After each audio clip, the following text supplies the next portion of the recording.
Salut les mecs.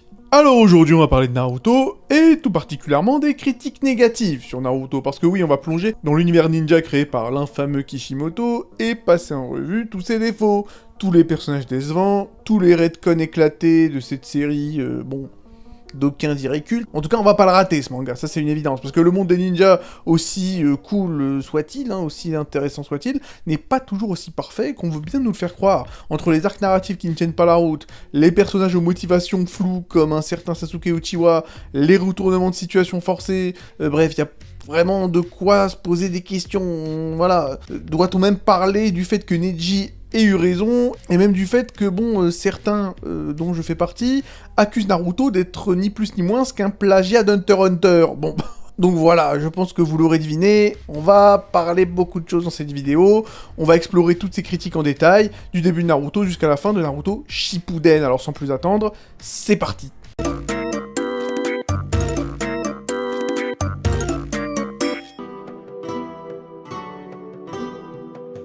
Alors, on va commencer tout tranquillement avec les flashbacks trop fréquents, puisque ça c'est clairement un des problèmes les plus majeurs qui soient en ce qui concerne Naruto, c'est donc l'utilisation excessive des flashbacks, et bien que les flashbacks en eux-mêmes, c'est-à-dire tels quels dans le concept, puissent être utiles pour rappeler des éléments importants de l'intrigue ou approfondir les arcs des personnages, Naruto en abuse, ça c'est une évidence, et on en a tous assez, je pense, de voir les mêmes scènes répétées comme les souvenirs d'enfance d'Itachi ou de Sasuke.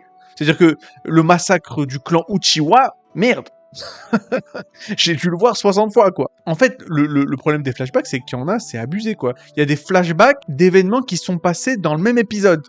C'est des trucs de dingue. C'est fou, hein, c'est fou. Bon, là, clairement, c'est effectivement un problème qui ne concerne que majoritairement l'animé, bien qu'il y ait aussi quand même pas mal de flashbacks dans le manga, mais l'animé, clairement, abuse. Tu sens que les gars, ils veulent meubler, quoi. Les mecs veulent meubler, et voilà. Ça sent que, voilà, il y a une petite volonté de chercher à allonger la sauce de manière artificielle, et c'est vraiment chiant. Voilà. Autre chose dont j'ai assez rarement parlé, d'ailleurs, il me semble que j'en ai jamais parlé, c'est les romances un peu trop longuement teasées. Parce que oui, même si la romance en termes de concept, en termes général, n'est pas vraiment le point central de Naruto, puisque c'est un shonen, c'était pas un shoujo, le problème c'est qu'il y a eu pas mal de teasing.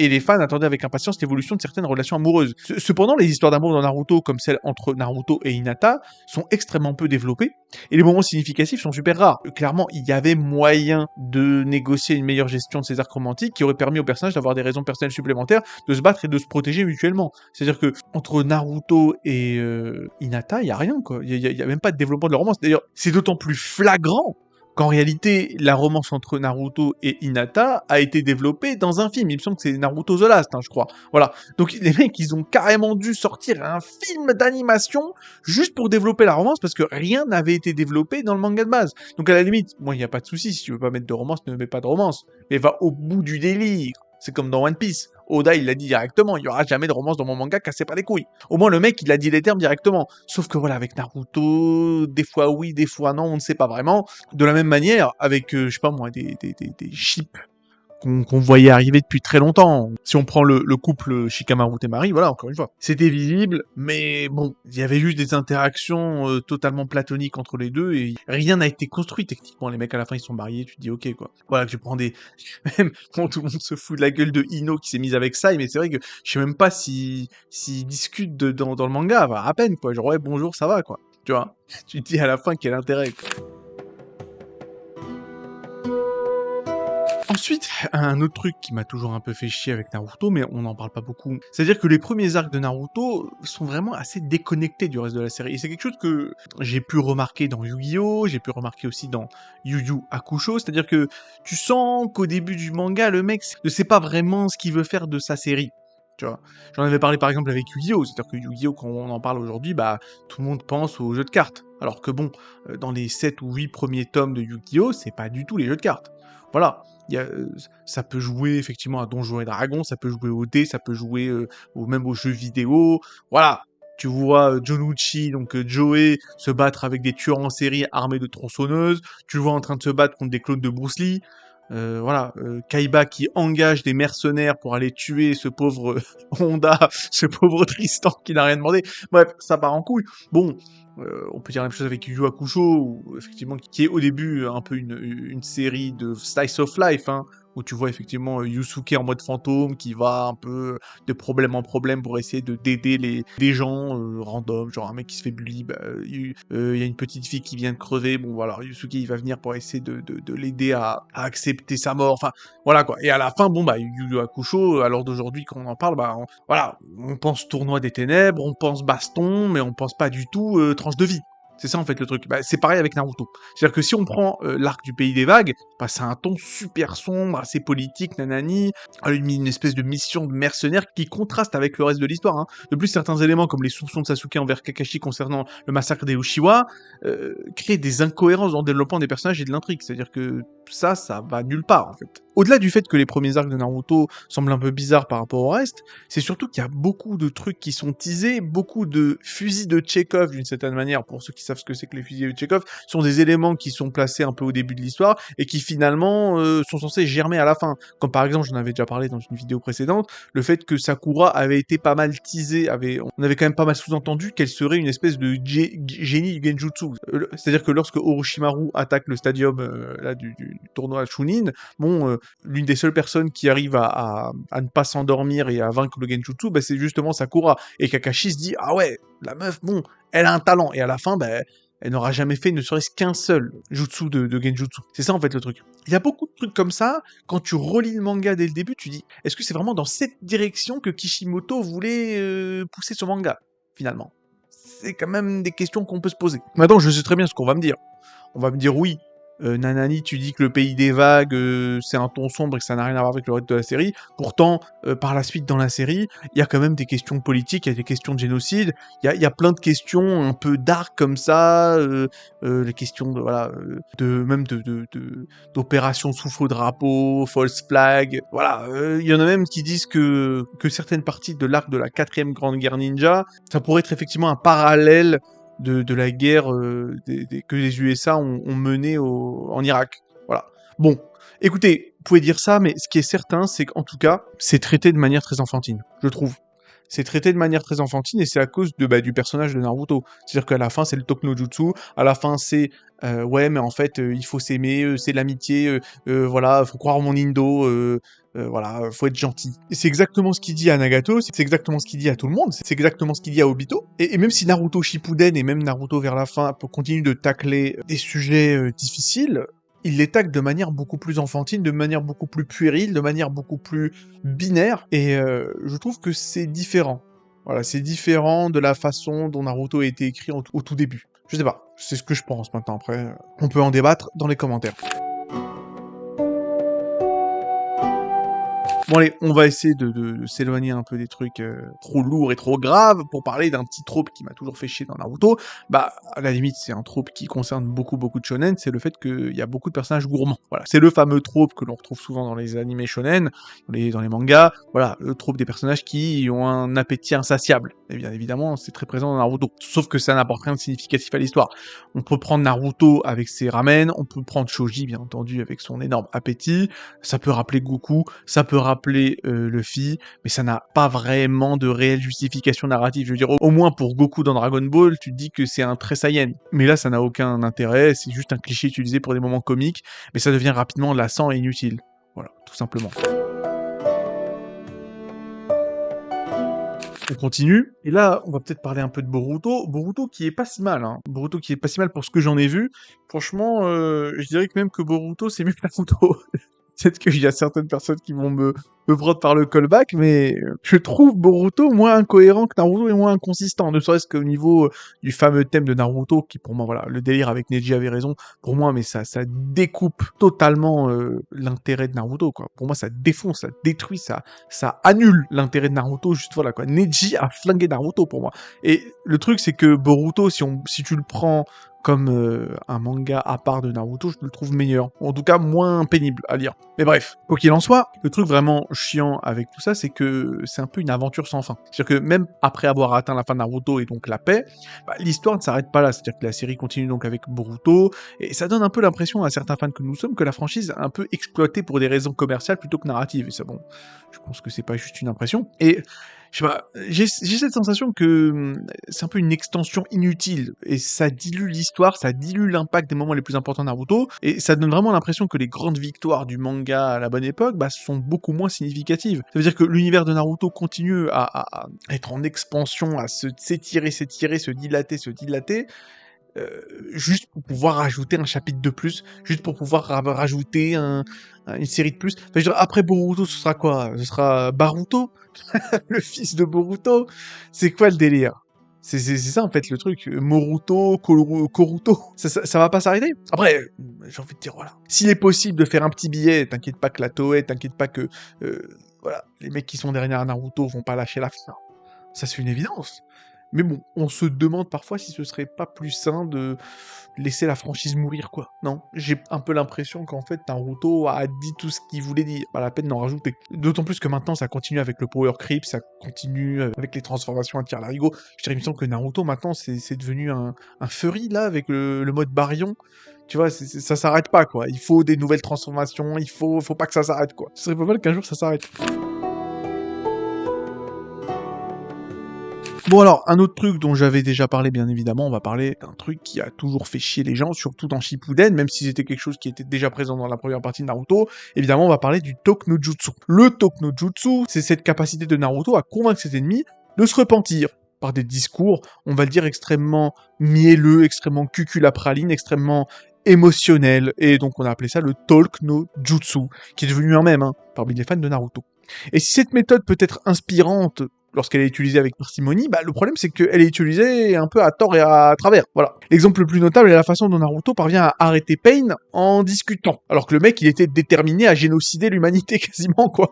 Donc bon, c'est capillotracté, c'est tiré par les cheveux, c'est peu crédible, et je sais pas, je trouve que ça donne un bon gros coup dans le côté un peu mature que Naruto voulait un peu nous présenter au tout début. C'est-à-dire que si tu reprends par exemple les premiers arcs de Naruto, il y avait quand même un délire un peu bresson. C'est-à-dire comme par exemple Kakashi qui parle de tous les potes qui sont morts pour lui, le fait que voilà, pour protéger sa patrie, il faut crever. Ibiki Morino, l'espèce de mec tortionnaire là, il monte son crâne complètement défoncé là, le mec ils lui ont mis des coups de baramine dans son crâne. Bon, il y avait un délire du genre, si tu veux devenir ninja, faut assumer les conséquences. C'est-à-dire que, bon, déjà, t'assumes les conséquences sur ton propre corps, voilà, et t'assumes les conséquences vis-à-vis de tes amis, vis-à-vis de ton état psychique, de ton mental, quoi.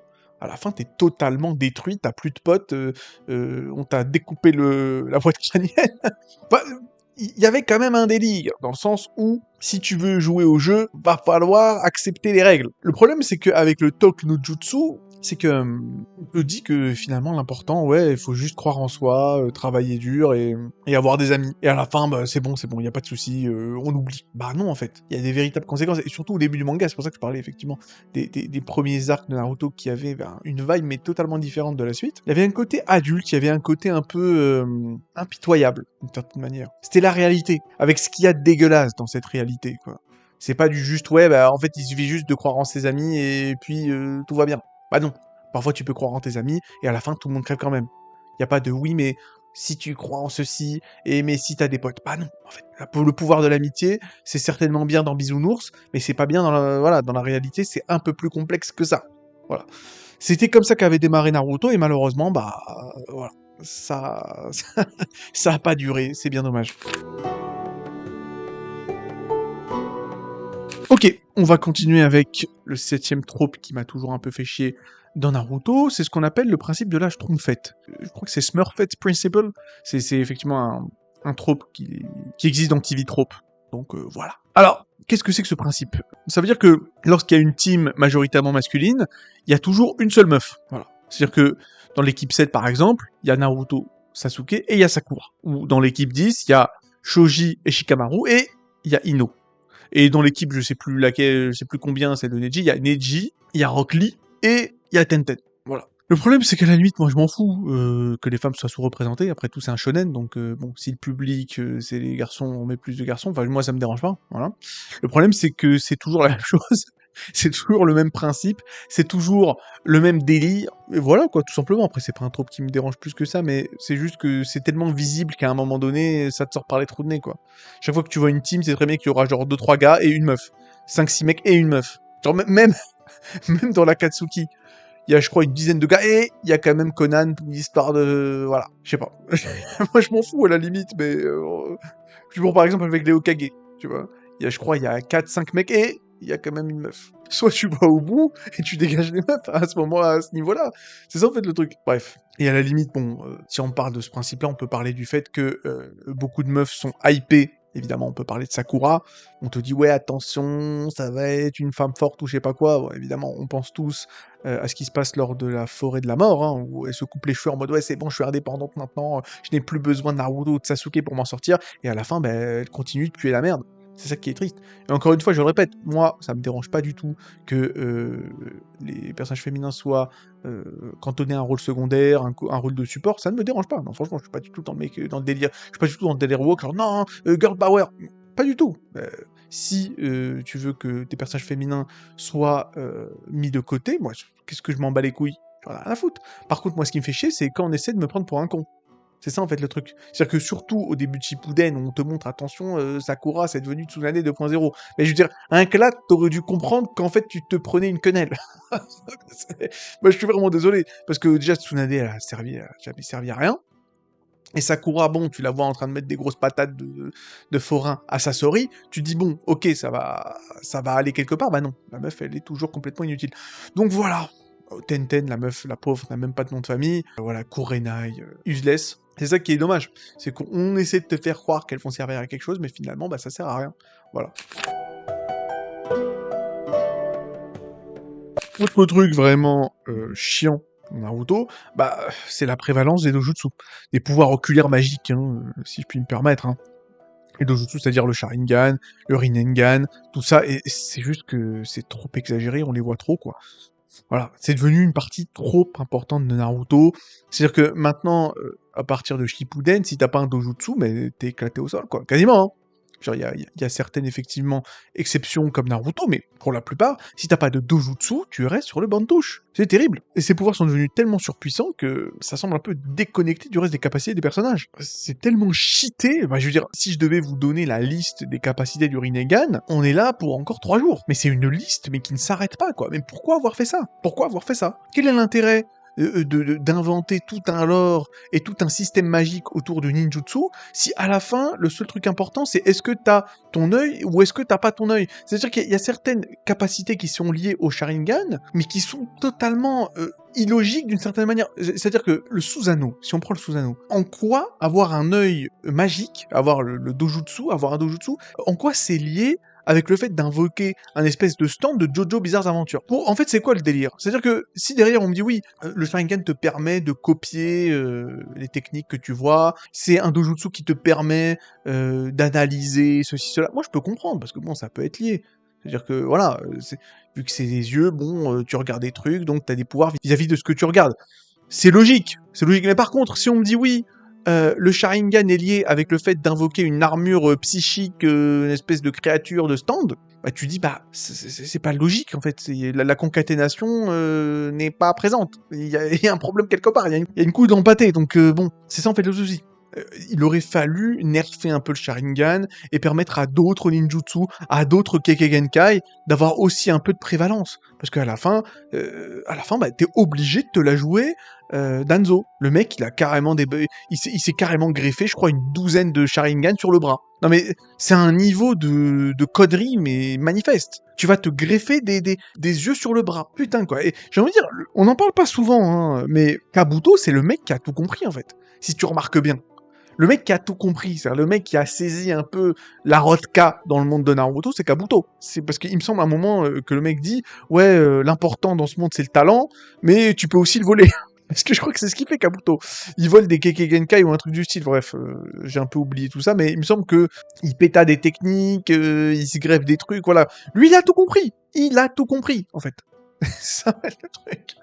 Enfin bref, tout ça pour vous dire que voilà, le Sharingan, c'est complètement abusé et voilà, je sais pas, c'est trop pété et ça défonce un peu l'intérêt du, système magique de Naruto. Voilà, tout simplement. Outre Trope, dont j'ai déjà souvent parlé, bon, bien évidemment, c'est les personnages secondaires. C'est-à-dire que bon, l'intérêt de Naruto à la base, surtout dans la première partie, c'est de voir toute la petite tripotée de ninjas qui gravitent autour de Naruto, tu les vois évoluer, quoi. Avec leur propre jutsu, tu prends des Kiba, tu prends des Shikamaru, tu prends les Neji. Bon, voilà, quoi.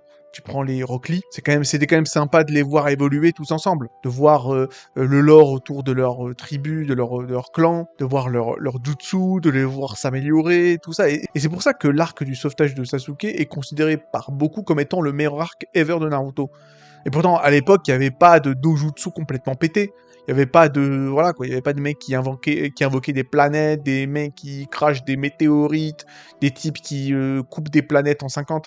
Tu vois, il n'y avait pas tout ça, en fait. C'est juste qu'il y avait des enjeux dramatiques, il y avait quand même des relations interpersonnelles sympathiques, t'avais des personnages qui évoluaient, qui te sortaient des nouveaux jutsu, mais qui étaient en rapport avec leur jutsu de base.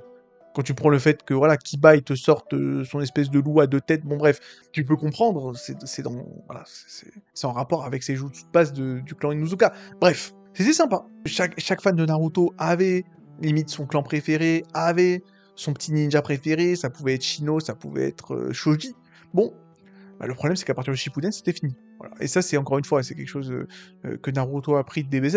Et c'est pour ça qu'en fait moi ça me fait rigoler. Les gens ils me disent oui, tu détestes DBZ, tu détestes Naruto, t'arrêtes pas de faire des vidéos là-dessus. Bon déjà ça fait des vues. Mais surtout que en fait, je trouve que Naruto a copié-collé beaucoup de défauts de DBZ, je trouve. Tout simplement. Voilà, c'est pour ça que j'aime pas les deux. D'ailleurs, il me semble que le frère jumeau de Kishimoto a fait un manga, il me semble. Hein. Je crois que c'était un truc genre 666, je sais pas quoi, bref, un truc un peu bizarroïde. Et pour ce que j'en ai lu, c'est vraiment quasiment un copier-coller de Dragon Ball. Hein. Il me semble d'ailleurs qu'au tout début, c'est un espèce de petit gamin, enfant sauvage, qui rencontre une meuf qui ressemble à Bulma et qui est une scientifique ou je sais pas quoi. Bref, c'est vraiment ça. Tu sens quand même que... Bon, après vous me direz, tout le monde a été très lourdement influencé par Naruto, mais je pense que là, les frères Kishimoto, ils ont été mais puissamment inspirés de DBZ. Hein. Je veux dire, là, c'est quand même assez chaud. Bon, et on va finir avec le dernier truc, évidemment, c'est la 4ème Grande Guerre Ninja. J'en ai assez parlé. On va me dire que je radote. Et c'est pas faux, mais que voulez-vous. Bon, alors, la 4ème Grande Guerre Ninja est quand même censée être un des moments les plus culminants qui soient de Naruto, avec des batailles épiques et des retournements de situation. Cependant, voilà, encore une fois, cette guerre a duré près de 4 ans dans le manga. Le problème, c'est que cette guerre a duré presque 4 ans en termes de parution, mais qu'elle ne dure même pas quelques jours dans l'histoire. C'est-à-dire qu'il y a un moment dans le manga où je crois qu'il y a 200 chapitres pour juste parler d'un seul jour, quoi. C'est quand même complètement dingue. Et c'est un décalage qui a donné une impression de lenteur, de longueur inutile, et ça a dilué l'impact de cette guerre en rendant l'intrigue totalement incohérente.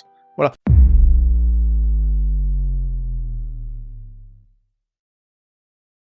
Pour faire simple, j'ai pour habitude de classer les shonen neketsu, c'est-à-dire les shonen, il y a pas mal de combats, en 2 catégories. Donc première catégorie, les mangas qui arrivent à respecter et à faire évoluer tous les personnages secondaires qui gravitent autour du héros et de son rival, comme Yu Yu Hakusho ou One Piece, pour citer que. Et les mangas neketsu, hélas, où les personnages qui ne sont pas le protagoniste et son rival, se font littéralement abandonner au bord de la route. On peut citer évidemment Dragon Ball, où Krillin ne sert plus à rien à partir de l'arc Namek, où Tenshinhan et Chaozu se font littéralement humilier à n'en plus finir, et on va même pas parler d'Yamcha, parce que sinon, je vais devenir vulgaire. Et hélas, force est de constater que Naruto, le manga, fait partie de la seconde catégorie, notamment à partir de la partie Shippuden. L'un des principaux problèmes de Shippuden, donc, c'est le traitement des personnages secondaires. Kishimoto, donc le mangaka de Naruto, a accordé une grande attention aux personnages secondaires dans la première partie, et hélas, seulement la première partie.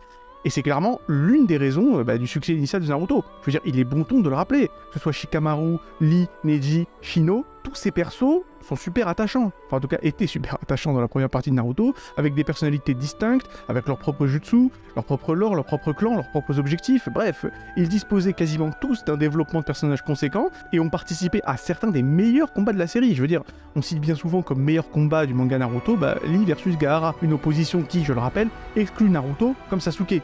Ce qui serait presque impensable dans Shippuden. Et donc, dans Shippuden, justement, par contre, la plupart des personnages secondaires ont été relégués au second plan. Ils sont à peine impliqués dans les principaux combats, et toute l'attention est portée sur Naruto et Sasuke exclusivement. Et en ce qui me concerne, c'est une terrible erreur de la part de Kishimoto, qui semble ne plus savoir quoi faire de ces personnages, de ces autres personnages qu'il a créés. Et tout cela, forcément, nous ramène au sujet de la vidéo d'aujourd'hui. Le top 10 des personnages de Naruto qui nous ont le plus déçus. Et évidemment, moi particulièrement.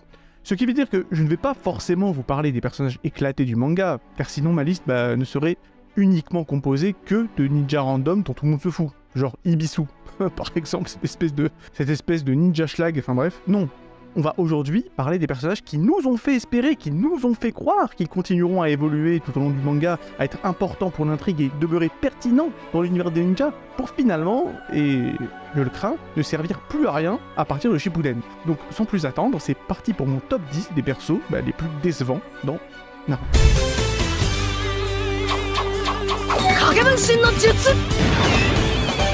Alors commençons par la kunoichi préférée de tout le monde, j'ai nommé Sakura Haruno. Alors à la base Sakura, c'est juste une fille qui pensait qu'être une kunoichi, ça serait facile, et qui passe plus de temps à courir derrière Sasuke parce qu'il est trop dark, plutôt qu'à aller s'entraîner. Mais alors que tout le monde pensait qu'elle allait rester ce perso inutile, unidimensionnel et complètement random et complètement osef, eh bien Sakura connaît, et attention, un développement intéressant à partir de l'arc de la forêt de la mort, c'est-à-dire dans l'arc Chunin, où on la voit notamment couper ses cheveux, qui symbolise son envie de devenir autonome, de devenir indépendante par rapport à Naruto et Sasuke. Une évolution qui continue au début de Shippuden, où on la voit notamment déboîter Sasori, avec l'aide, cela dit, de Lady Shio, mais quand même, c'est un sacré feat. Bref, mais hélas, et c'est là où ça devient effectivement un peu triste, c'est que Sakura redevient très vite inutile, et ne servira quasiment plus à rien jusqu'à la fin du manga. À part faire sa fangirl de Sasuke, qui entre-temps, ce serait quand même bien de le faire remarquer, a essayé de la tuer je ne sais combien de fois. Donc ouais, c'est pas vraiment demain que Sakura deviendra indépendante, ça c'est une évidence.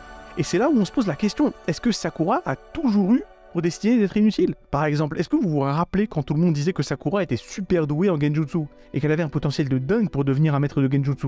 On peut voir notamment Kakashi noter ça pendant l'arc de l'entraînement avec les cloches, et même Sasuke le dira plusieurs fois. C'est dû au fait que Sakura est la meilleure de la Team 7 pour contrôler son chakra, ce qui lui donne effectivement le potentiel de maîtriser le Genjutsu à un très haut niveau. En ce qui me concerne, moi je voyais ça un peu comme un fusil de Tchekhov, d'une certaine manière, c'est-à-dire que on plante des petites graines au début, afin que ça puisse pousser à la fin du manga. On s'attendait donc à voir Sakura devenir une utilisatrice de Genjutsu expérimentée dans la Team 7, et donc la spécialiste de Genjutsu dans la Team 7, puisque la team devait avoir chacun son utilisateur des 3 arts ninja, Sakura pour le Genjutsu, Sasuke pour le ninjutsu, et Naruto évidemment pour le taijutsu. Bon, je vous spoil, c'est jamais arrivé. Et Sakura n'apprend même pas un seul Genjutsu, c'est complètement passé à la trappe. Elle devient donc le médecin de la team, ce qui requiert en soi un très bon contrôle de son chakra, y a pas de souci. Le problème c'est que ça fait d'elle une espèce de Tsunade de Wish. C'est un peu triste quand même pour Sakura. Donc Kishimoto n'a pas complètement supprimé sa compétence et son utilité non plus, mais il est clair que ce n'était pas du tout la tournure envisagée au début du manga. C'est finalement Sasuke qui endosse le rôle de maître de Genjutsu dans la Team 7 grâce à son Sharingan, et ce n'est en soi pas vraiment une mauvaise chose, c'est même plutôt logique, puisque c'est un peu la compétence maîtresse des Uchiwa. Mais ça reste quand même dommage pour Sakura. Kishimoto aurait au moins pu lui faire apprendre un tout petit peu de Genjutsu pour respecter ce qu'il avait commencé à annoncer au début du manga, parce que là on passe d'une potentielle génie du Genjutsu à un personnage qui n'est même pas capable d'en faire un tout au long du manga. Et en faisant partie de la Team 7 et en étant un des personnages principaux du manga, Sakura aurait pu être un peu plus forte, ou du moins posséder un peu plus qu'un tour dans son sac, surtout avec ce fameux potentiel jamais réalisé en Genjutsu. Je pense vraiment que Kishimoto aurait dû développer Sakura en un personnage capable de résister ou même de rivaliser avec les capacités de Genjutsu du Sharingan. Ce serait incroyablement pertinent en ce qui me concerne, et ça lui aurait donné également une place importante dans la narration, parce que ça lui aurait permis éventuellement de gérer Sasuke à son époque de rebelle. Je veux dire, je sais pas, ça aurait été logique par rapport à sa place dans la team. Enfin, je veux dire, bon, on va quand même être clair, de toutes les manières, être un spécialiste de Genjutsu pour un non-Uchiwa dans Naruto, et surtout à l'époque de Shippuden, c'est un peu un mème, voilà.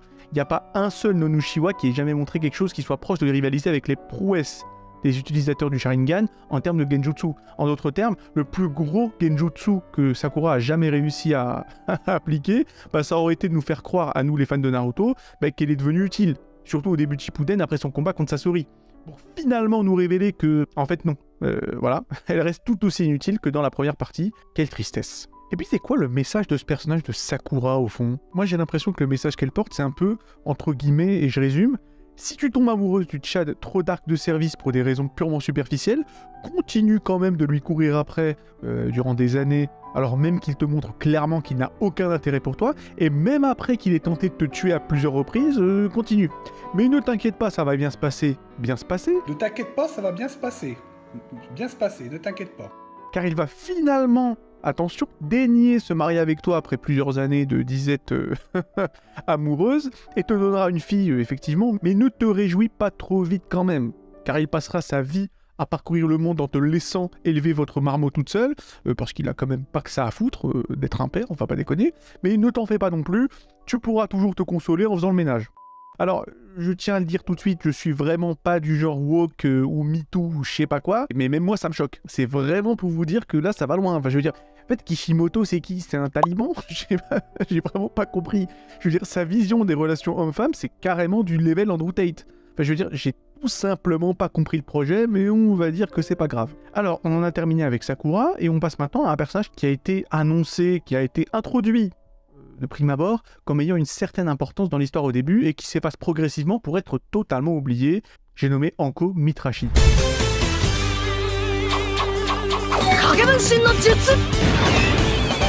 Alors, on va pas aborder absolument tous les personnages qui ont eu une certaine importance à un moment donné dans le manga et qui ont été totalement oubliés dans la suite de l'histoire, et notamment dans Shippuden, mais, cela dit, Anko vaut le coup d'être mentionnée, parce qu'elle était l'un des élèves d'Orochimaru quand même, et dans Naruto, on aime bien accorder de l'importance aux pupilles de grands ninjas, surtout quand ils sont orphelins. Donc, Anko, elle a une marque maudite. Elle a eu droit à un arc intéressant durant la forêt de la mort, elle voulait même se débarrasser d'Orochimaru en se sacrifiant pour l'emporter avec elle, parce qu'elle le déteste de toutes ses tripes, à cause de ce qu'il lui a fait subir.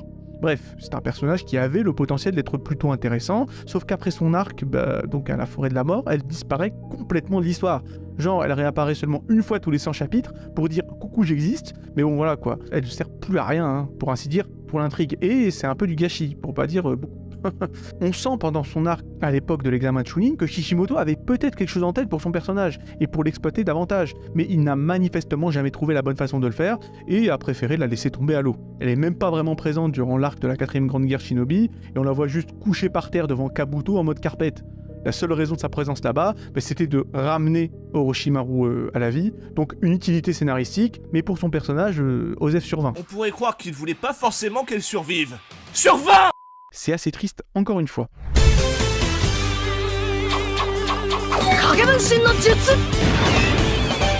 Passons à un autre personnage qui a été teasé mais qui n'a jamais été exploité. Encore une fois, une femme, et ce sera Kurenai.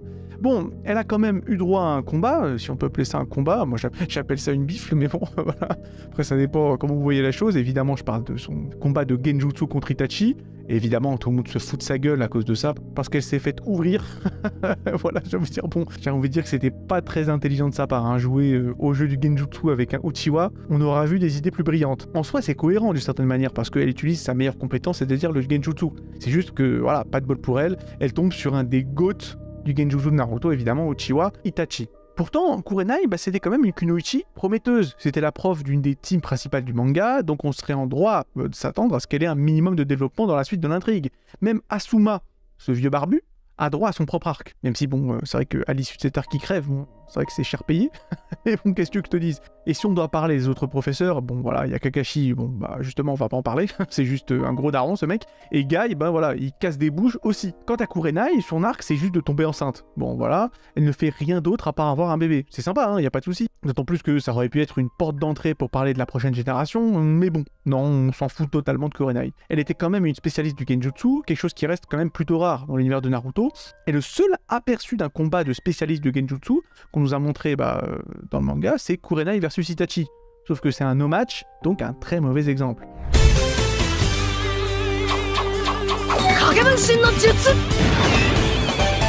On reste sur la piste des personnages sous-exploités, voire qui s'effacent complètement du manga, avec Sai. Alors, Sai est introduit pendant l'arc du pont Tenshi, comme un mec, je crois, de la racine, c'est ça, hein. Voilà, une branche de la section d'entraînement de l'Anbu de Konoha, donc une espèce d'espion de Danzo qui surveille Naruto. Son développement en tant que personnage est un peu facile parce que c'est typiquement une feuille blanche qui doit tout apprendre des émotions. Voilà, on a déjà vu ça souvent dans les mangas. Il n'a pas spécialement de personnalité au début et c'est parce qu'il sert de ressort un peu mystérieux, hein, voilà.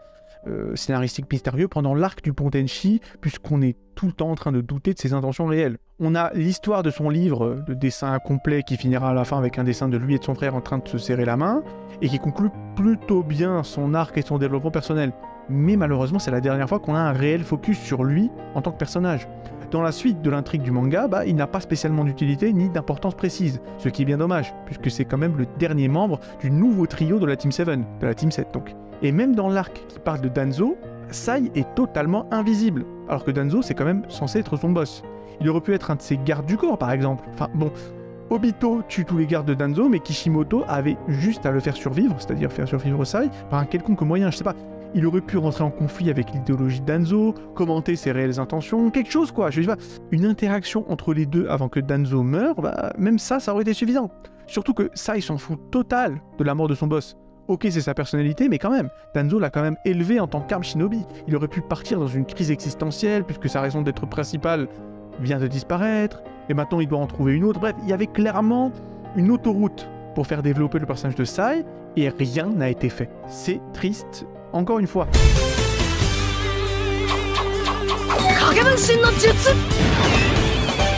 Et décidément, la liste est longue, puisqu'on va y rajouter Konohamaru, l'un des pires personnages du manga. Je veux dire, quand tu nommes le deuxième chapitre de ton histoire Konohamaru, parce qu'effectivement, il faut savoir que le deuxième chapitre de Naruto s'appelle Konohamaru, je sais pas, c'est que tu y accordes un peu d'importance à ce personnage, non ? C'est un peu le vendre comme un personnage qui a son importance dans l'histoire, alors que c'est tout le contraire. C'est quand même le personnage le plus inutile de tout l'univers de Naruto, il est peu développé dans un unique chapitre, et après il ne fait plus rien du tout dans le manga. Parce qu'il faut le savoir, la plupart des scènes de Konohamaru que l'on voit dans l'anime ne sont en fait même pas présentes dans le manga. Il est principalement utilisé comme intrigue filler, pour que l'anime ne rattrape pas de manga, dans l'anime justement. Genre, même si l'épisode dans lequel il apparaît peut être canon, eh bien sa scène à lui, c'est un filler. C'est quand même un truc de ouf. C'est pareil pour Naruto Shippuden, et le pire, c'est que pour le peu de scènes dans lesquelles il apparaît, ces dernières sont inutiles et mauvaises. En fait, sa seule utilité, c'est de rajouter une dimension comique avec le sexy jutsu, et voilà, c'est tout. Allez, plus tard, éventuellement, il a un petit combat contre Pain, et qui est pratiquement le seul moment de développement qu'il reçoit dans tout l'univers de Naruto, en dehors du chapitre 2 du manga, puis il disparaît de l'histoire. À nouveau. Enfin, je sais pas, encore une fois, tu nommes ton deuxième chapitre de ton putain de manga après un de tes personnages, et à la fin, c'est le mec le plus inutile de l'histoire de la galaxie. J'avoue que là, Kishimoto, il m'a perdu.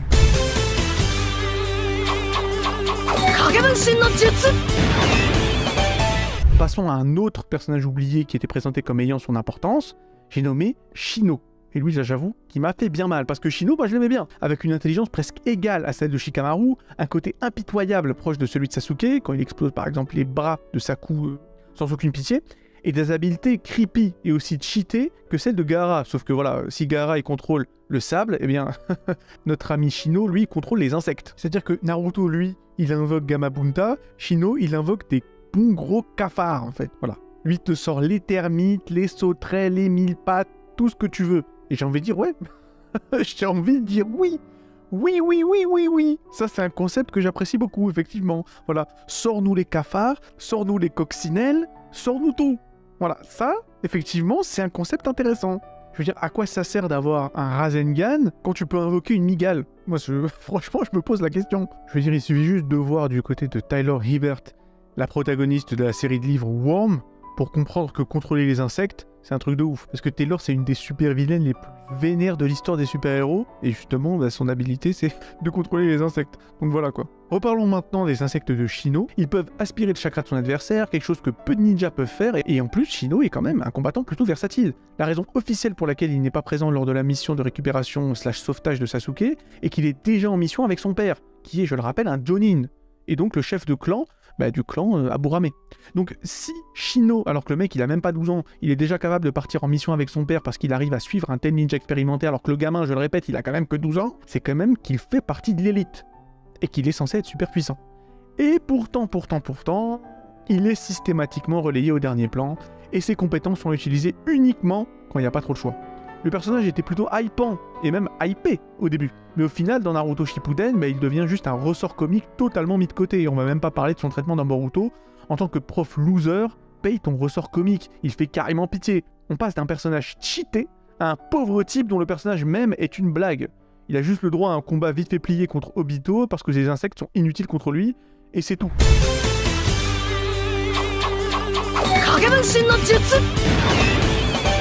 Et maintenant, c'est au tour de Tenten. Voilà. Alors, à vrai dire, je ne vais pas vraiment parler de son personnage global parce qu'il n'y a pas grand-chose à dire, hein, c'est assez regrettable, mais son développement lors de l'arc de la guerre et des armes de Rikudo Sennin, l'ermite des 6 chemins, qu'elle obtient, bah, c'est quand même assez intéressant d'en parler. Parce que je le répète, elle obtient quand même des armes de ouf, du Rikudo Sennin. Bon. Alors, ok, elle utilise l'éventail pour one-shot Kakuzu, mais vous vous rappelez, quand Madara est devenu le Jinchuriki de Jubi, et qu'il a envoyé valser 2 des outils Kobito à utiliser pour invoquer Jubi, je veux dire, ces armes atterrissent alors sur Gaeli dans une scène humoristique, et ils annoncent ensuite que Tenten est alors resté en retrait pour tenter de trouver comment manier les outils du Rikudo Sennin. Tous ceux qui ont lu ces cases-là du manga se sont dit qu'elle allait soloter Madara avec ses armes. Et c'était même devenu un mème à l'époque, en mode Tenten, le personnage le plus inutile de la galaxie, qui n'a jamais gagné un seul combat à part contre son propre clone dans Shippuden, va finalement sauver tout le monde dans Naruto en déboîtant le personnage le plus puissant du manga, j'ai nommé Madara. Parce qu'on parle quand même d'une spécialiste des armes qui, par pure coïncidence, met la main sur les armes justement les plus puissantes qui aient jamais existé. Bon, finalement, évidemment, voilà, je vous spoil, raté, évidemment, c'est totalement raté. Tenten utilise l'éventail une fois pour one-shot un mec random et elle ne touche plus jamais aux 2 autres outils. On voit même ses armes dans le tout dernier chapitre donc de Naruto, dans son magasin d'armes. Genre, c'est des armes légendaires, elle les expose simplement avec un vieux panneau, pas à vendre. Quelle tristesse, quelle tristesse, quelle tristesse.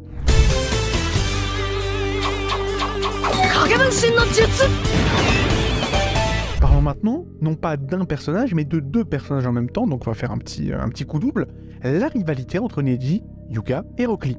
Donc, depuis l'examen de Chunin, Kishimoto nous laisse penser que Neji et Rock Lee sont des super rivaux et nous hype pas mal leur espèce de duel futur. L'objectif de Rock Lee était carrément de vaincre Neji pour lui prouver que quelqu'un qui se donne à fond et qui travaille dur peut battre quelqu'un qui est né avec un talent naturel. Vous savez, hein, c'est un des thèmes particulièrement connectés à Rock Lee, j'en ai beaucoup parlé dans ma dernière vidéo sur Naruto, que je vous conseille de regarder évidemment, et c'est une philosophie qui est assez présente dans la première partie du manga. Bref, on nous tease une rivalité et un combat entre les deux qui aurait été super intéressant en soi puisqu'il oppose 2 personnalités et 2 ninjas totalement différents. Pourtant, évidemment, vous le savez, ça n'arrivera jamais. De toute façon, soyons honnêtes, Rock Lee et Neji ont été vraiment super mal exploités dans Naruto Shippuden. Bon, Rock Lee n'a quasiment jamais rien fait dans toute la série, en tout cas dans Shippuden, mais ça on va reparler juste après. Et Neji, c'est pire. Sauf que lui, il meurt en se prenant un coup de bâton. Vas-y, mets-le. Qu'est-ce que tu fais parfois ? Enfin, je veux dire, on aura quand même vu un peu plus classe comme mort, faut le dire. Et justement, voilà, bon, on va finir avec le grand oublié de l'univers de Naruto, évidemment, bah voilà, Rock Lee.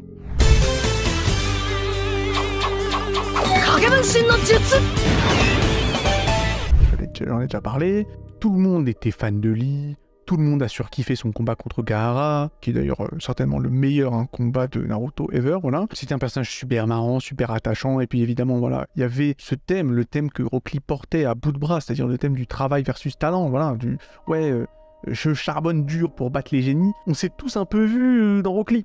Sauf que bon, évidemment, dans Shippuden, il sert à rien, son seul combat c'est contre son clone, et il galère en plus.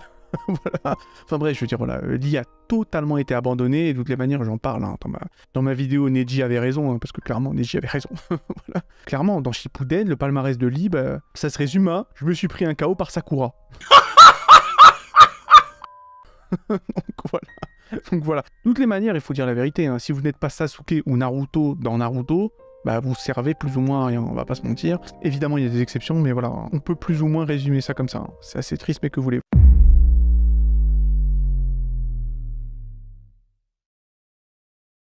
Là où il y a clairement matière à discussion, c'est au niveau des similitudes que ces 2 œuvres partagent et qui vont bien au-delà du simple hasard, si vous voulez mon avis. Et donc, nous allons explorer au cours de cette vidéo les ressemblances frappantes entre Hunter x Hunter et Naruto, jusqu'à même à nous aventurer, à nous poser évidemment la question, est-ce que Naruto a tout pompé sur Hunter x Hunter ? Parce que Naruto étant quand même paru plus d'1 an après le premier tome d'Hunter x Hunter. Alors oui, forcément, je pourrais vous laisser mariner jusqu'à la fin de cette vidéo avant de vous donner la réponse finale à cette question. Mais vous savez quoi, je vais tout de suite vous spoiler. Hein. On va pas parler chinois. Évidemment qu'il y a pompage. Évidemment qu'il y a contrefaçon. Et évidemment qu'il y a copier-coller. Après, je n'aurai pas l'arrogance d'affirmer d'être objectif effectivement sur le sujet, puisqu'il est indubitable pour ceux qui ont vu mes récentes vidéos que je ne suis pas forcément un fan de Naruto. Sur ça, il n'y a pas de doute. Donc voilà, là où je crie plagiat, d'autres avec un peu plus de retenue que moi pourraient seulement me répondre inspiration, et c'est tout. Et il n'y a pas de souci là-dessus, je le comprends complètement.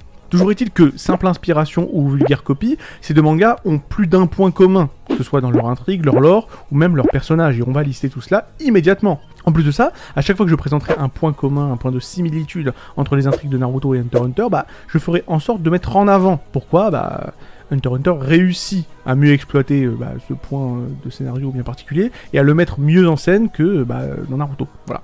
Et donc, sans plus attendre, c'est parti. On va commencer tout doucement dans le pompage avec l'examen Chunin dans Naruto qui ressemble à s'y méprendre aux examens des Hunters, donc dans Hunter x Hunter, forcément. Déjà, le but de l'examen est le même, tester les aptitudes des aspirants. Dans Naruto, les élèves doivent prouver leurs compétences de ninja, tandis que dans Hunter x Hunter, un panel plus élargi de compétences est évalué, telles que la survie, la résolution de problèmes ou encore le combat. Les deux examens sont réputés pour être extrêmement difficiles, avec un taux de réussite relativement faible, ce qui veut dire que seuls les meilleurs peuvent prétendre réussir. Il y a par exemple un parallèle évident à faire entre l'épreuve des Hunters avec les badges, vous le savez, sur l'île Zebiru, où chaque Hunter doit récupérer le badge de son vis-à-vis, et l'épreuve de la forêt de la mort dans Naruto, avec les rouleaux ninja que nos amis les ninjas, justement, doivent se dérober les uns les autres. Donc voilà, dans une épreuve, faut se dérober des badges, et dans l'autre, faut se dérober des rouleaux. Voilà, si vous voulez mon avis, c'est plus ou moins la même chose. De la même manière, la phase finale de ces deux examens est quasiment identique, à savoir un tournoi composé de combats 1 contre 1. Le doute n'est clairement plus permis, d'autant que l'objectif de ces épreuves est plus ou moins équivalent, à savoir le fait de devenir plus fort et passer un certain grade, donc Chunin dans Naruto et Hunter dans Hunter x Hunter. Par ailleurs, les enjeux sont élevés dans les deux cas, c'est-à-dire que échouer peut signifier soit une fin de carrière, soit même la mort, surtout dans Hunter x Hunter. Et si je devais vous dire pourquoi l'examen de Hunter est meilleur que l'examen de Chunin, en fait c'est simple, l'examen de Hunter, lui, va au bout. Alors que l'examen Chunin est interrompu, vous savez, avec le délire de Orochimaru, l'attaque de Orochimaru et tout ça. Voilà. Et on n'a jamais le fin mot de l'histoire. C'est un peu con quand même. On aurait quand même aimé voir la suite des combats, voir l'examen aller au bout. Ça aurait été sympa, tout simplement. Bon, toujours pas convaincu que Naruto a copié Hunter x Hunter ? On va continuer alors, avec deux célèbres organisations de méchants et de recul de la société, c'est-à-dire évidemment l'Akatsuki pour Naruto et la Brigade Fantôme du côté de Hunter x Hunter. Les similitudes entre ces deux groupes sautent aux yeux, mais on va quand même en parler. Donc déjà, les deux organisations sont des groupes composés de criminels puissants qui ont des objectifs ambitieux et plutôt embêtants pour nos héros. Dans Naruto, l'Akatsuki cherche à capturer tous les démons à queue, c'est-à-dire les Jinchuriki, pour emprisonner toute la population dans un espèce de méga genjutsu, autrement dit une hallucination collective. Donc ouais, un truc pas très cool, ça c'est certain. Dans Hunter x Hunter, la Brigade Fantôme a un motif certes un peu plus simple, qui est l'oseille tout simplement. Voilà. Ils veulent juste voler des trucs, c'est tout, et se faire du pognon. Mais bon, ce qui est sympa avec la Brigade Fantôme, c'est qu'elle est également impliquée dans des activités criminelles vraiment majeures. De plus, chacun des membres de ces deux groupes sont proprement surpuissants, dotés de compétences uniques et mortelles, et qui ne reculent devant rien pour atteindre leur but. Ce sont des personnages complexes avec chacun leur propre histoire et leur motivation personnelle, ce qui peut susciter de la sympathie ou même de l'empathie chez certains fans. On peut prendre Nagato ou Itachi par exemple du côté de l'Akatsuki, qui ont tous les deux des backstories tragiques, j'ai envie de dire comme 95% des personnes dans Naruto, mais à la limite on va fermer les yeux là-dessus. Ou encore du côté de Hunter x Hunter, on peut prendre la sincère relation d'amitié entre Ubogwin et Nobunaga, les deux camarades qui se considèrent comme des frères d'armes. Alors maintenant on va passer à la question qui fâche, c'est-à-dire pourquoi la Brigade Fantôme est meilleure que l'Akatsuki. En fait c'est très simple. En ce qui me concerne, je préfère la Brigade Fantôme parce que c'est pas manichéen du tout. La Brigade Fantôme est meilleure tout simplement parce qu'elle est plus humaine. L'amitié entre les membres de la Brigade Fantôme, c'est un gros focus dans le manga. Bien souvent, quand tu vois la Brigade Fantôme, tu les vois, c'est des vrais frères. Jamais tu verrais Toby pleurer parce que Deidara est mort, par exemple. Alors que pourtant, dans Hunter x Hunter, lorsque Ubogwin est déclaré mort, on voit le chef, pourtant, tu vois, individualiste ultra dark, c'est-à-dire Chrollo Lucifuru, le chef de la Brigade Fantôme, tu le vois en train de pleurer à chaudes larmes. Ça donne vraiment un côté unique à la Brigade Fantôme, parce que c'est pas juste des salopards, des gros brigands qui s'en foutent et qui n'ont absolument aucun attachement les uns avec les autres. Non, ce sont des véritables frères d'armes. Ce qui est bien avec Chrollo, c'est qu'il est vraiment à l'image de sa Brigade Fantôme, parce que lui-même n'estime qu'il n'est qu'un membre comme les autres, remplaçable. À chaque fois, il prend effectivement la métaphore de l'araignée, du fait qu'une araignée peut continuer à vivre même sans tête. Donc voilà. Donc Chrollo lui-même, il est pas en mode « ouais, je suis au-dessus des autres ». Non. S'il crève, c'est pas grave. Il serait largement capable de se sacrifier pour les autres membres de sa brigade. Voilà. Quelque chose que, évidemment, Toby ne pourrait jamais faire. Parce que Toby est très méchant. Encore une fois, je veux dire, par exemple, lorsque Pakunoda se sacrifie pour la brigade, là, effectivement, tu te rends compte que c'est une vraie fraternité. Les mecs vivent et crèvent ensemble, c'est pas des blagues. Voilà.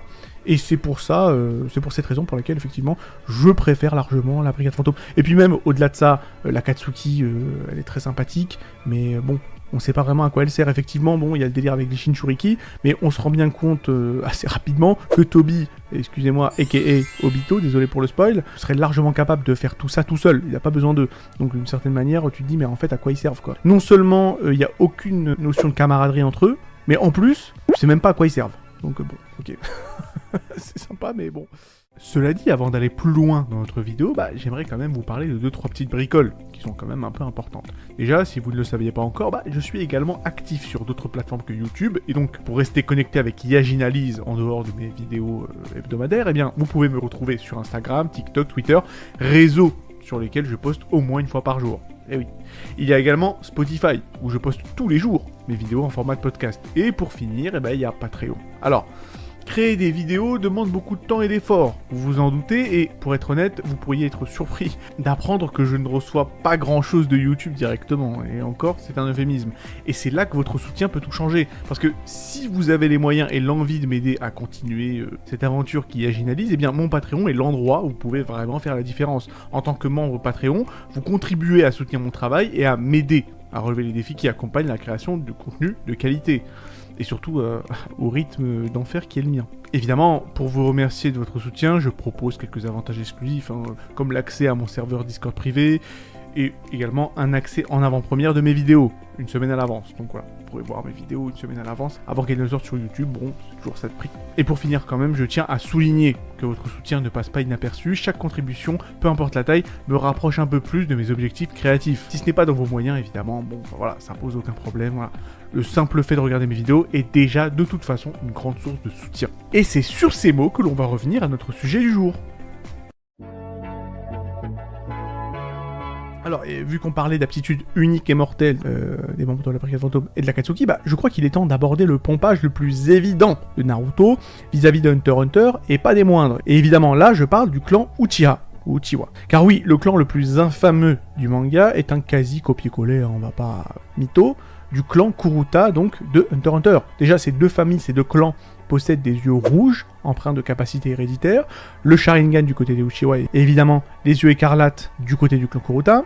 Ces yeux sont d'ailleurs activement recherchés par tout le monde, quasiment, dans les deux mangas, et en plus de cela, eh bien, les deux clans connaissent une fin tragique. Concernant les Uchiwa, bon, comme vous le savez, ils se font tous massacrer par Itachi, et les Kuruta, c'est aussi un massacre, par la Brigade Fantôme cette fois. Et donc, rapidement, on va essayer quand même d'expliquer pourquoi le clan des Kuruta marche mieux que le clan des Uchiwa, en tout cas dans leurs mangas respectifs. En fait, c'est très simple. Les Uchiwa prennent trop d'importance dans le manga Naruto à mesure que l'intrigue avance. C'est vraiment trop, et cela impacte négativement l'œuvre, on va pas se mentir. Certains membres de la famille Uchiwa, en particulier Sasuke et Itachi, atteignent des niveaux de puissance qui semblent disproportionnés par rapport aux autres personnages, et de nombreux autres personnages intéressants de la première partie de la série, tels que Neji, Lee ou même Shino, perdent radicalement en importance et en développement afin de laisser plus de place pour les intrigues autour des Uchiwa. Sans parler du fait que ça arrive à un tel point dans Shippuden que si t'as pas de Sharingan ou même un petit Rinnegan sous la main, tu pues la merde. Tout simplement. Je veux dire, CF Danzo qui ira jusqu'à se greffer des Sharingan sur le bras pour espérer faire un petit truc. Pour finir, il est quand même notable que l'introduction des capacités surpuissantes comme le Susanoo ou le Rinnegan, évidemment associés au Uchiwa, éloigne clairement la série de son aspect initial, voilà, les tactiques furtives, les signes ninja et les compétences variées.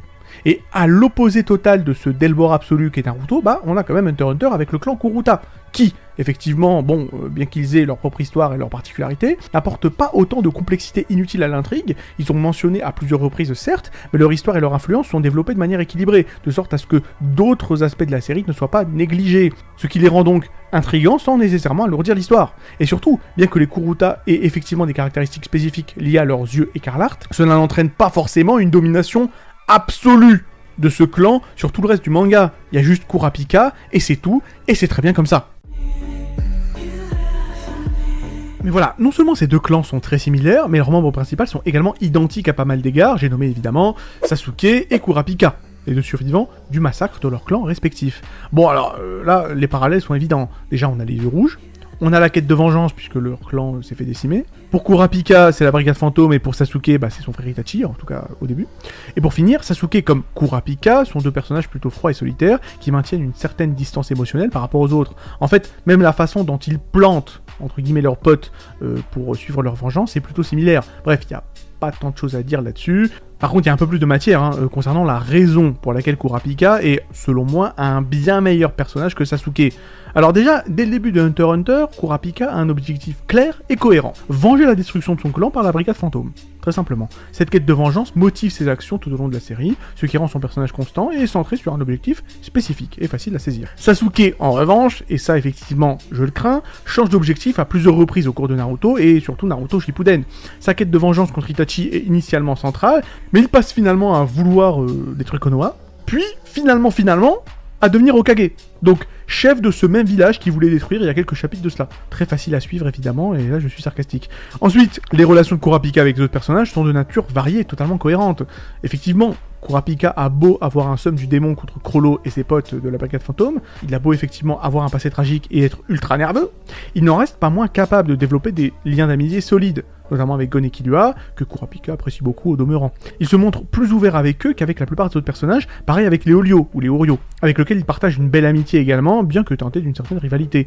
Tout au contraire de Sasuke, qui est bien trop dark pour développer aucune relation saine, en tout cas pas jusqu'à la fin du manga. Ajoutez à cela que la rivalité entre Sasuke et Naruto est une composante majeure de Naruto, mais qu'elle n'a finalement aucun sens, puisque Naruto et Sasuke ont des objectifs différents. L'un souhaitant devenir Hokage pour gagner la reconnaissance de son village, tandis que l'autre veut se venger. Et contrairement à d'autres séries où des rivaux sont effectivement motivés par des objectifs et des idéaux opposés, voilà, eh bien Naruto et Sasuke semblent être en rivalité principalement parce qu'ils sont seulement les deux personnages principaux de leur manga, c'est tout. Et qu'ils ont effectivement eu des expériences traumatisantes dans leur enfance. Ce qui est de toutes les manières le cas de 99% des personnages dans Naruto. Donc ce qui fait que ça paraît forcément superficiel.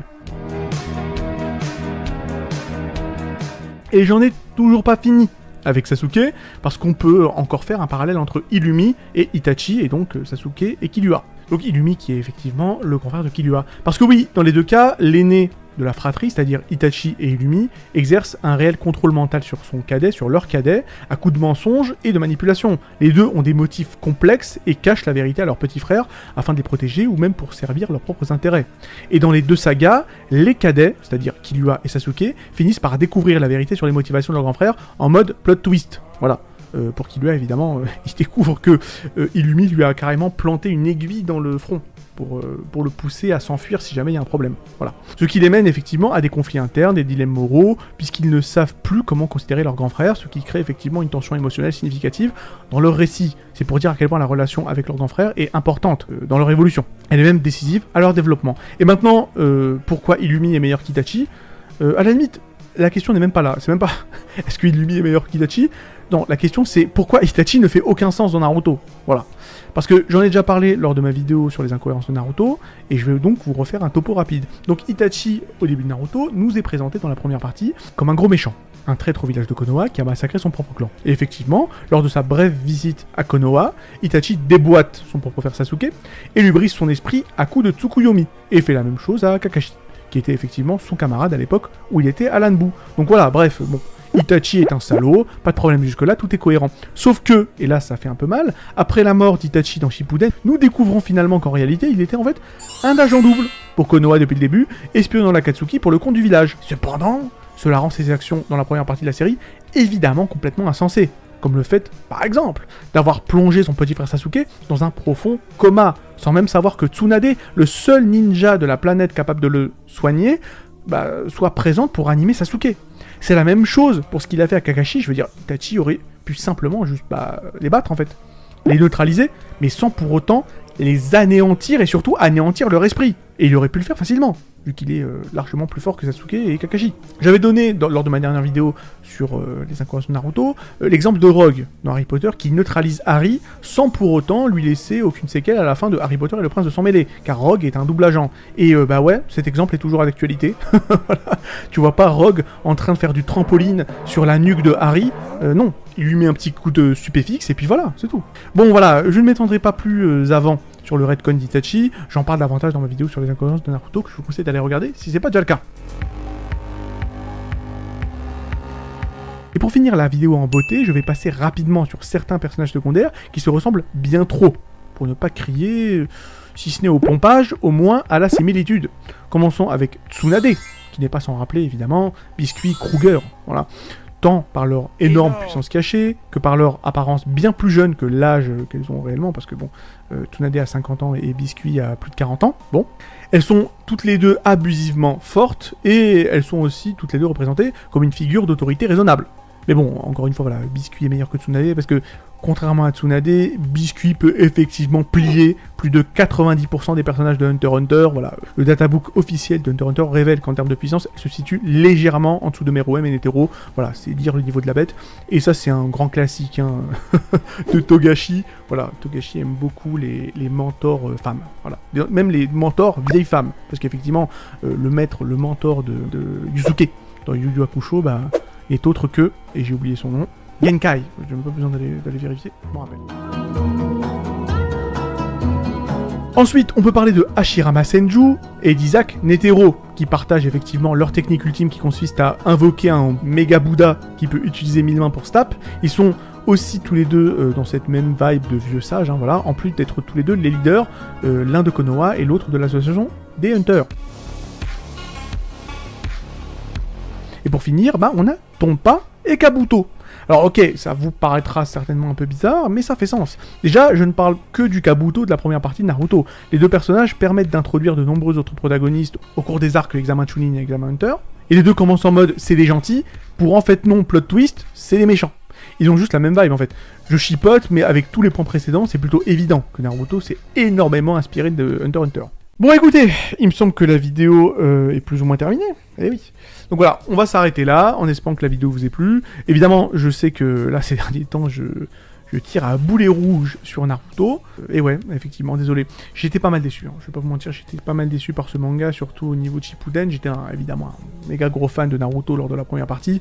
Mais voilà, de toutes les manières, je parle effectivement de la raison de mon désamour pour Naruto dans ma vidéo sur les incohérences de Naruto. Donc voilà, si jamais vous voulez savoir comment l'histoire d'amour s'est brisée, je vous conseille encore une fois d'aller regarder cette vidéo. J'ai pas de haine contre Naruto, mais voilà, on va dire peut-être un peu de ressentiment, voilà, une trahison. Une petite trahison. Parce que clairement, le manga n'a pas pris la direction que j'aurais aimé qu'il prenne, ça c'est certain.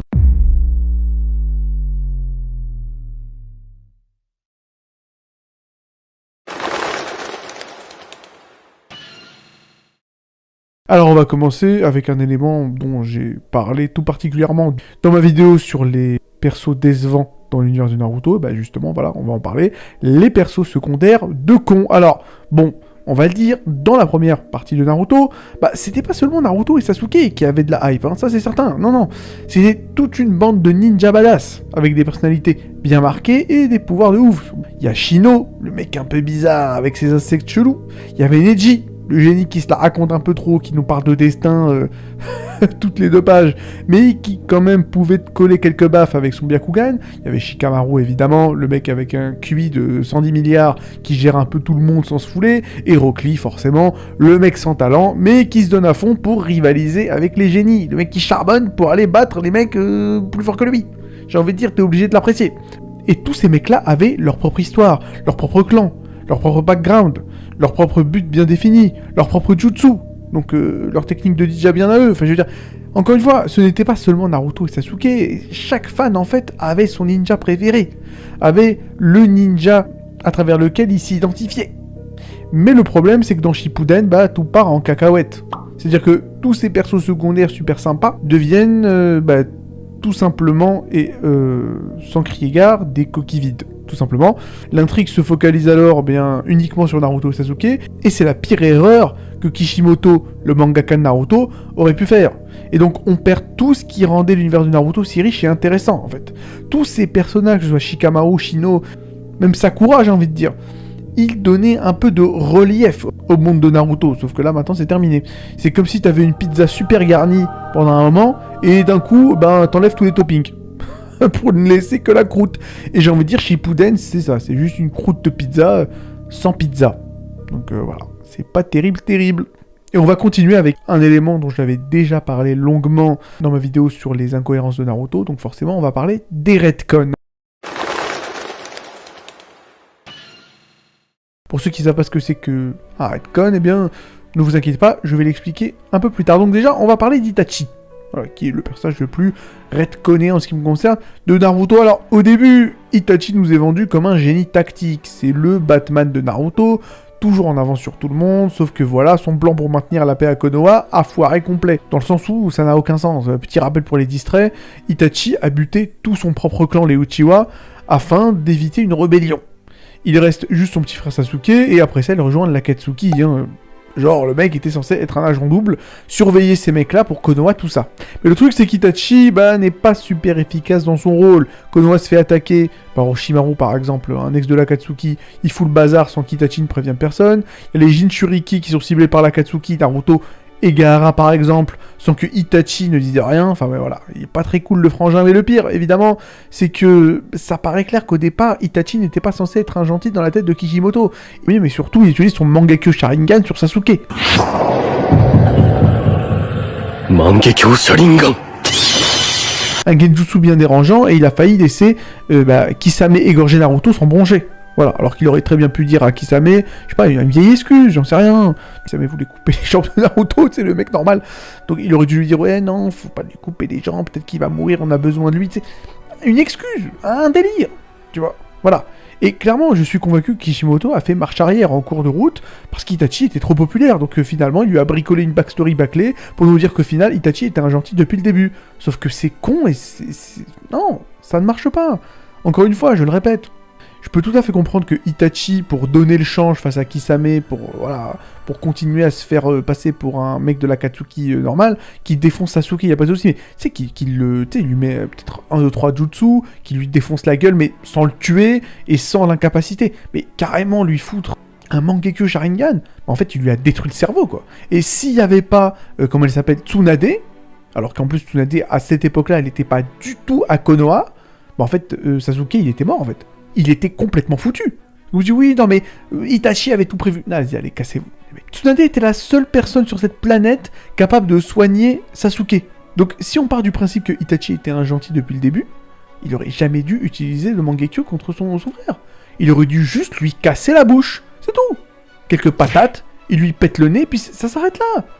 Carrément lui faire fondre le cerveau. Non mais ça n'a aucun sens, ça n'a aucun sens. Enfin bref, voilà.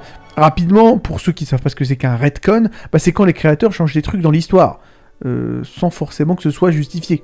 Comme le fait qu'Itachi n'était pas censé être un gentil au début, mais finalement, voilà, Kishimoto fait volte-face à un moment donné. Ça fout tout en l'air, comme quand on a appris que Luke et Leia étaient frères et sœurs dans Star Wars, mais qu'ils se sont embrassés dans le premier épisode. Ce qui est effectivement un peu con. D'ailleurs, c'est la même chose avec Danzo, donc un personnage vraiment merdique dans Naruto. Enfin bref, l'idée, c'est que à la base, Danzo, c'est un mec qui veut prendre le contrôle de Konoha. Et qu'apparemment, il était là depuis le début. Sauf que, quand on réfléchit, on se dit que, étant donné qu'il ne bouge que durant Shippuden, pour essayer de faire une espèce de coup d'état, on se dit, mais en fait, pourquoi il l'a pas fait plus tôt? C'est en fait le truc. Je veux dire, Konoha était ultra vulnérable durant la première partie. Je veux dire, lors de l'attaque de Orochimaru et de la mort du 3ème Hokage lors de l'examen de Chunin, Danzo, il aurait pu faire quelque chose, d'autant plus qu'apparemment il savait ce qui allait se passer, mais alors que Jiraiya et Naruto partent durant des semaines chercher Tsunade pour la nommer Hokage. Je veux dire, qu'est-ce qui foutait Danzo? C'est là en fait le problème. Tu vois. Et évidemment le problème c'est quoi? C'est que Kishimoto a créé Danzo seulement à partir de Shippuden, donc ça colle pas vraiment avec l'idée qu'il était là depuis le début. Sauf que apparemment il était là depuis le début. Donc soit Danzo était incroyablement lent à réagir, soit c'est une incohérence totale et absolue. Enfin voilà, bref, passons sur un sujet un peu plus léger, on va parler des fillers. Le problème dont je vais vous parler ne concerne forcément que l'animé. Alors, dans le monde de l'animé, de l'adaptation animée, il y a toujours le sujet qui fait jacter un peu tout le monde, évidemment, les épisodes fillers. Les puristes des mangas, ils n'aiment pas trop ça. Forcément, parce qu'ils veulent que l'animé colle parfaitement au manga qu'ils aiment beaucoup, d'autant plus que les fillers, le problème des fillers, évidemment, c'est qu'il n'y a pas grand-chose qui se passe dans les fillers, vu que c'est pas canon. Bon, tout le monde en parle, ça continue de faire débat, et surtout en ce qui concerne Naruto. Parce que dans Naruto, les fillers, ça ne mène à rien du tout. Déjà que les fillers, déjà à la base, ça ne mène à rien, mais alors dans Naruto, ça ne mène à rien, quoi. Je veux dire, mec, les fillers, encore une fois, introduisent des persos qui n'y réapparaissent jamais, ou des concepts qui n'ont rien à voir avec l'art général de l'histoire.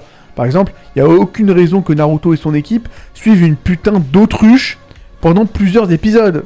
Je veux dire, quand les fans sont quand même un peu plus intéressés par d'autres aspects de la série. Donc c'est un peu chiant. Putain d'autruche dans Naruto, quoi. Non mais franchement, non, écoutez, je sais pas quoi dire. Une autruche dans Naruto. Ok, d'accord. Pas de soucis. Merde.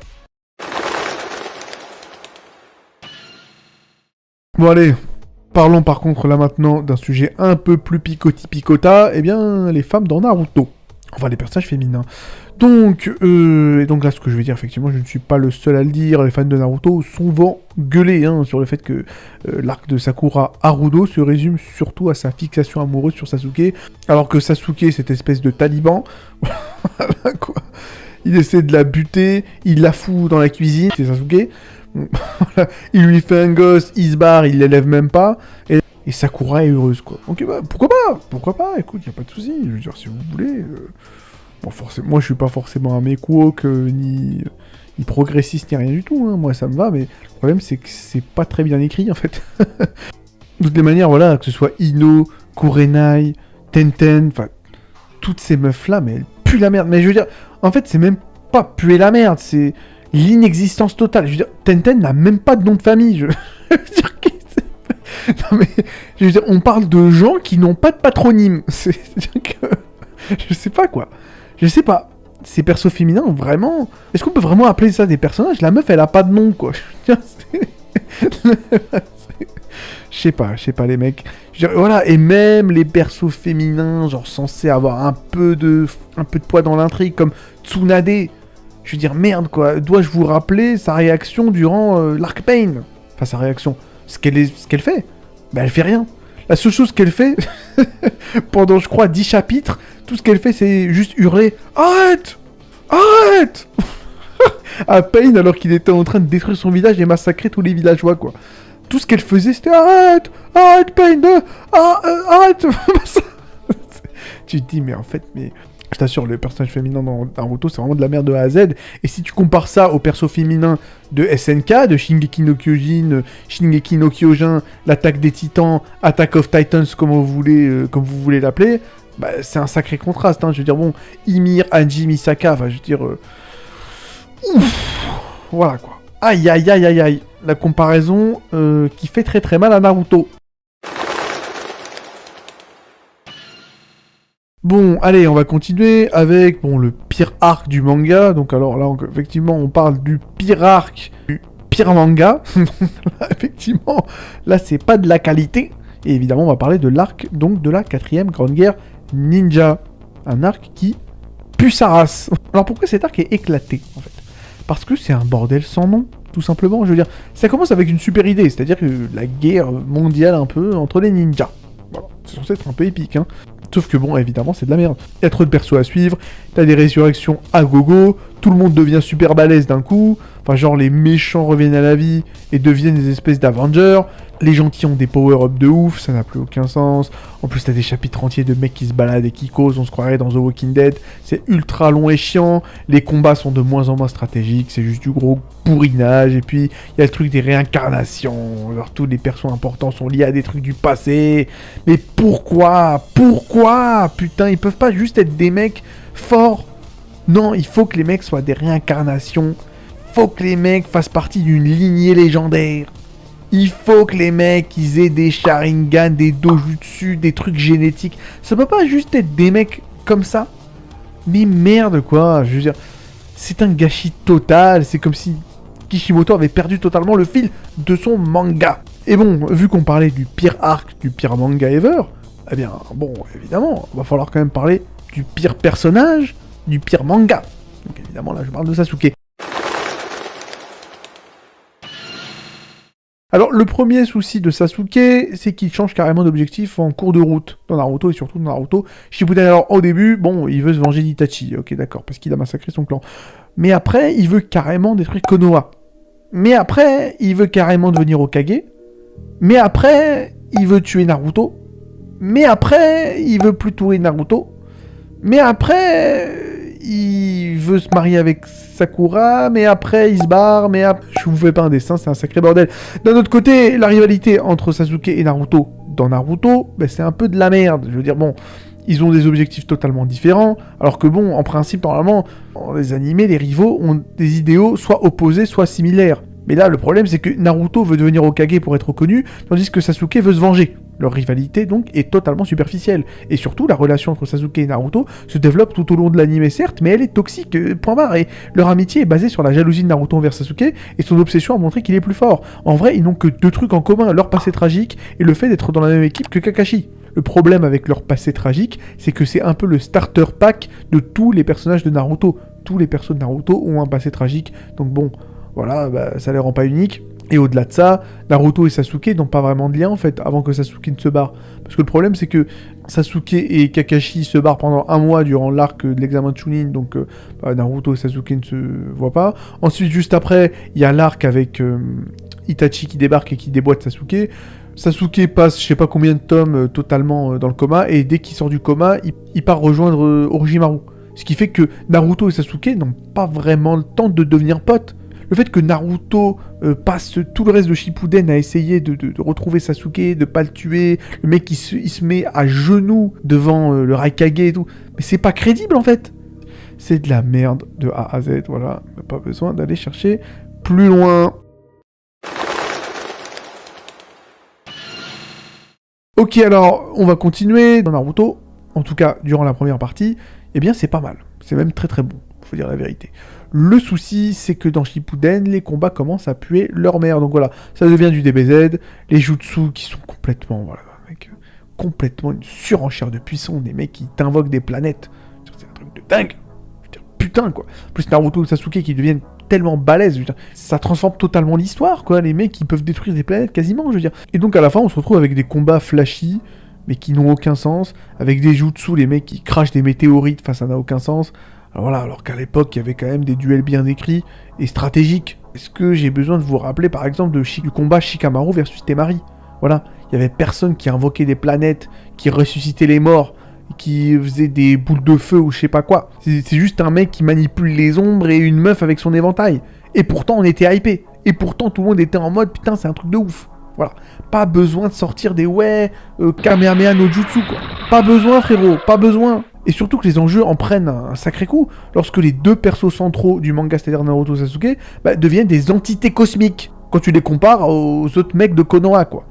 Enfin bref, ça n'a aucun sens. Même au-delà de ça, il n'y a même plus de signes ninja, alors qu'avant les signes ninja, bon, au-delà du fait qu'ils étaient quand même assez stylés, ça limitait la puissance des techniques. C'est-à-dire que plus un jutsu était puissant, plus il fallait utiliser de nombreux signes ninja. Ce qui faisait que ça nerfait un peu les putains de gros jutsu de ouf. C'est-à-dire que derrière, le jutsu est fort, mais t'as besoin d'un sacré temps de préparation pour pouvoir le sortir, le jutsu. Donc, c'était quand même assez intéressant. Sauf qu'évidemment, dans Shippuden, plus personne n'utilise les signes. Enfin bref, allez, va te faire foutre. Ça n'a